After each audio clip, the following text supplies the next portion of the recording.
সবাইকে আমার আন্তরিক শুভেচ্ছা এবং অভিনন্দন জানাচ্ছি।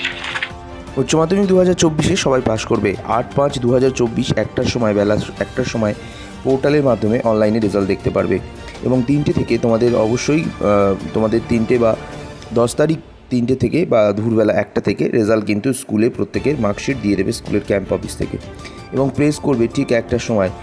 1টা থেকেই কিন্তু অনলাইনে তোমরা রেজাল্ট দেখতে পারবে।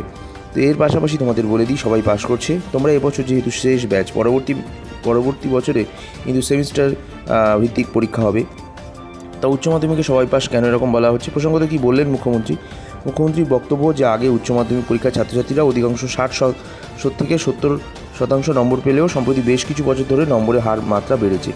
এখন মাধ্যমিক উচ্চ মাধ্যমিক পরীক্ষার গড় নাম্বার 85 থেকে 90-এর ওপরে। আইসিএসসি সিবিএসসি বোর্ডের সঙ্গে টেক্কা দিয়ে পশ্চিমবঙ্গের রাজ্যের ছাত্রছাত্রীদের জাতীয় স্তরে উত্তীর্ণ করতে, জাতীয় স্তরে সকল রকম প্রতিযোগিতামূলক পরীক্ষায় বসতে অনুপ্রাণিত করতে কিন্তু এই নিয়ম করা হয়েছে। পাশাপাশি এটাও জানিয়েছেন মুখ্যমন্ত্রী, আগে পরীক্ষায় 50-60% নম্বর লিখিত দিয়ে দিত। মোট লিখিত পরীক্ষার 80 থেকে 90% নম্বর দেওয়া হবে এবছর। বিগত বছরগুলিতে 50 থেকে 60%, মানে 80% নম্বর কিন্তু এবারে বাড়বে। তবে ছাত্রছাত্রীদের মনে একটি প্রশ্ন আছে, প্রজেক্ট বা প্র্যাকটিক্যাল না জমা দিয়ে উচ্চ মাধ্যমিক পাস করা যাবে? তার উত্তর হলো কিন্তু একেবারেই না। কারণ প্রজেক্ট বা প্র্যাকটিক্যাল যদি তোমরা জমা না দাও তাহলে কিন্তু উচ্চ মাধ্যমিকে পাস করাবে না, সম্পূর্ণ জেনে নাও।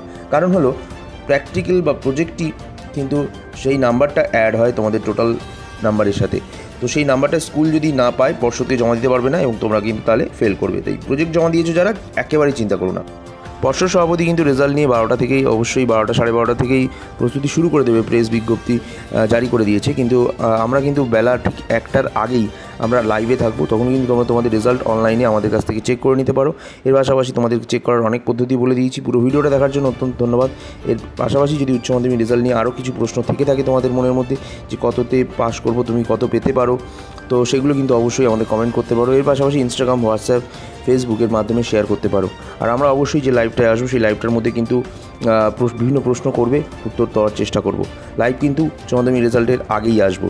অবশ্যই ফেসবুকে ওই ভিডিওটা শেয়ার করো।